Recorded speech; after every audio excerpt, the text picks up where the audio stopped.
Hello everyone, bonjour, ça va? Welcome back to my French lessons. Unfortunately, today's lesson is going to be the final one under the Masaf Autumn program.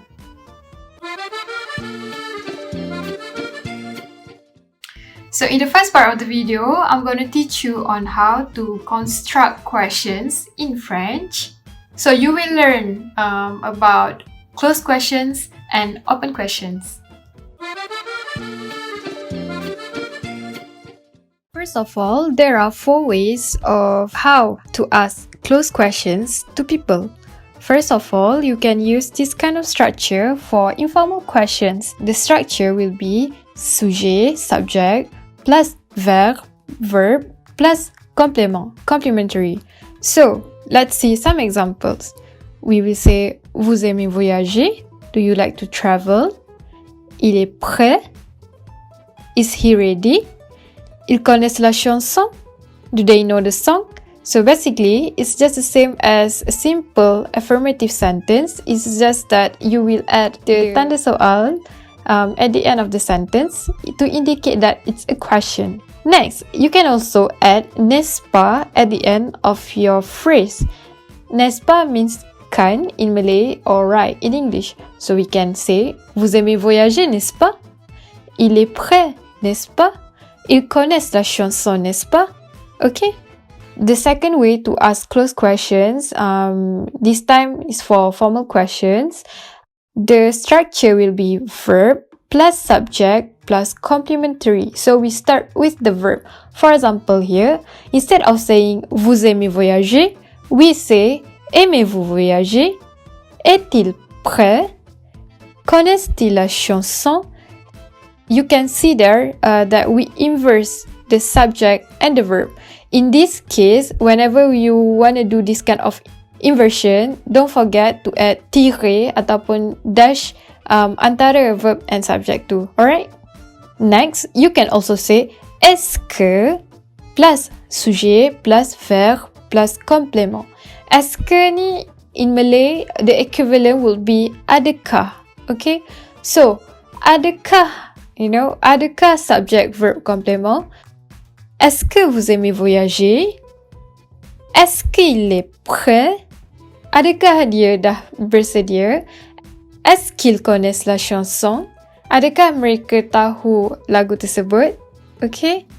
Finally, let's see how we can ask closed questions in negative way. Here, as you know, whenever we want to use negation, we need to add ne and pas between the verb.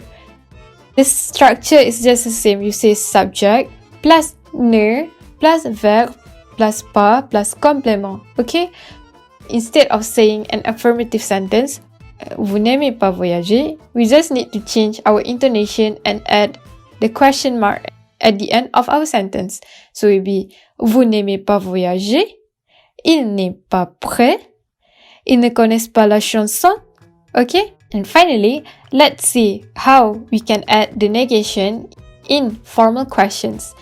Just now, we had like sujet plus ne plus verb plus pas plus complément. But here, we will start first with ne and then the verb, the subject, pas and complément. We will add ne and pas between the verb and subject yang kita tambah dash dekat tengah-tengah. N'aimez-vous pas voyager? N'est-il pas prêt? Ne connaissent-ils pas la chanson? Okay? Just now, we learned about closed questions. So right now, I'm going to teach you on how to construct open questions to ask others. Okay? So there are going to be 2 parts.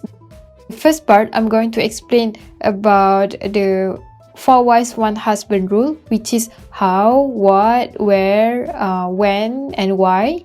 And the second part will be which. Okay?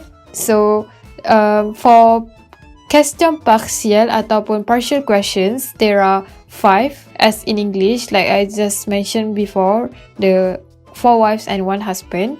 The first one, we have combien de, how many, comment, how, où, where, pourquoi, why, and quand, when. The first of all is combien or combien de, how much or how many, okay? For example, we say, je vais acheter des pommes. Combien? I want to buy some apples. How many?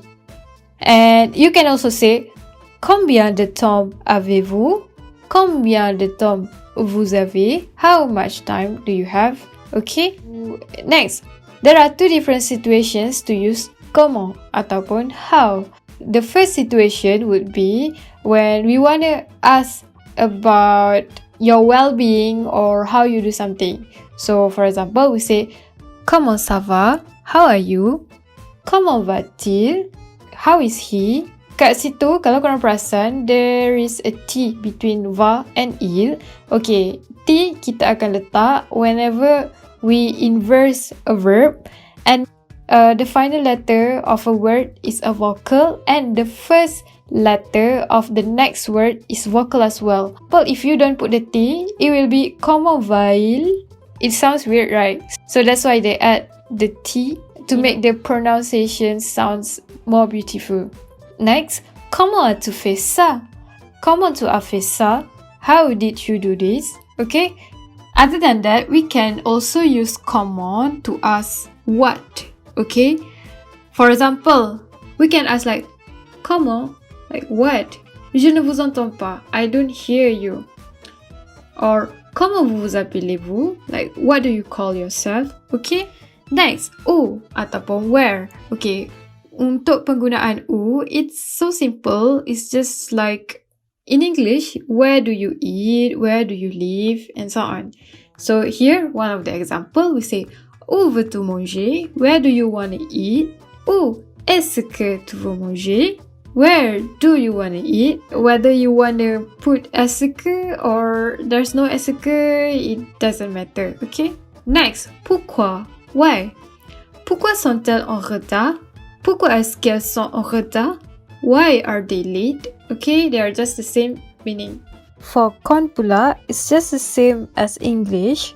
For example, quand vas-tu en France? Quand est-ce que tu vas en France? When are you going to France? I really hope that my explanations were clear about the 4 wives and 1 husband part. So right now, let's move on to the second part of open questions, which is who, what, and which. For who and what, we will use the interrogative pronouns, while for which, we will use the adjective pronouns. First of all, let us learn about who, or in French, we say qui. Who, qui.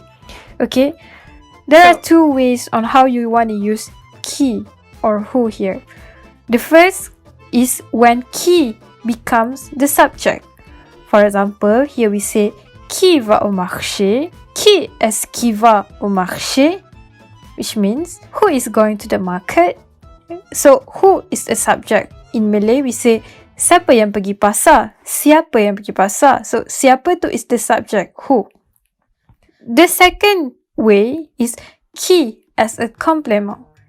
For example, qui connais-tu en France? Qui est-ce que tu connais en France?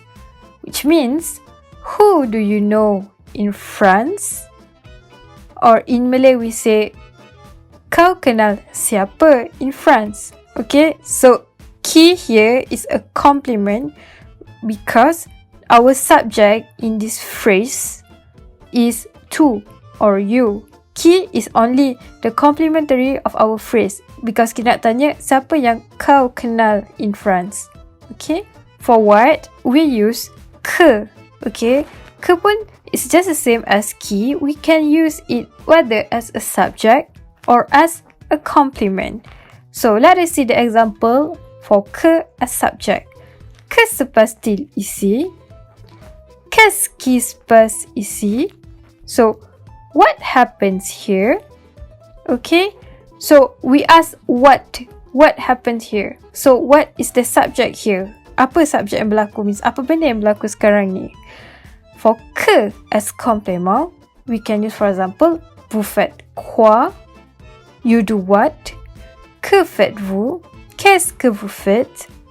You do what? What do you do? And so on. So, the subject is you, and the complement is que, which is what. What do you do? Okay? Last but not least, it's time for quel or which in French. So for quel, it's kind of particular because there are rules that we need to follow. The first rule is that the quel must be placed directly in front of the noun, and then it must agree with the noun in gender and number.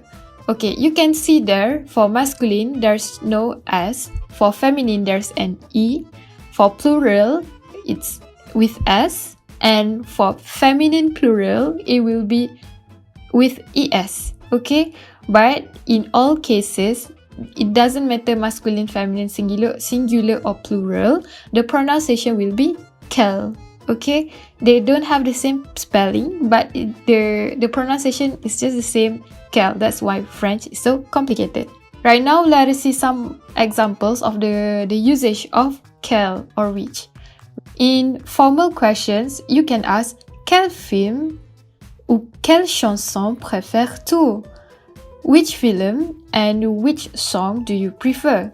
In informal way, you can ask quel film ou quelle chanson est-ce que tu préfères? So you can see the subject comes first and then the verb. Berbeza dengan just now, which is the verb and the subject were inverted. And finally, the most informal way you can ask, tu préfères quel film ou quelle chanson? Okay, next, quel livre ou quelle sauce est-ce qu'elle doit acheter? Which books and which sauce does she need to buy? Quel livre ou quelle sauce doit-elle acheter? Elle doit acheter quel livre ou quelle sauce? Okay?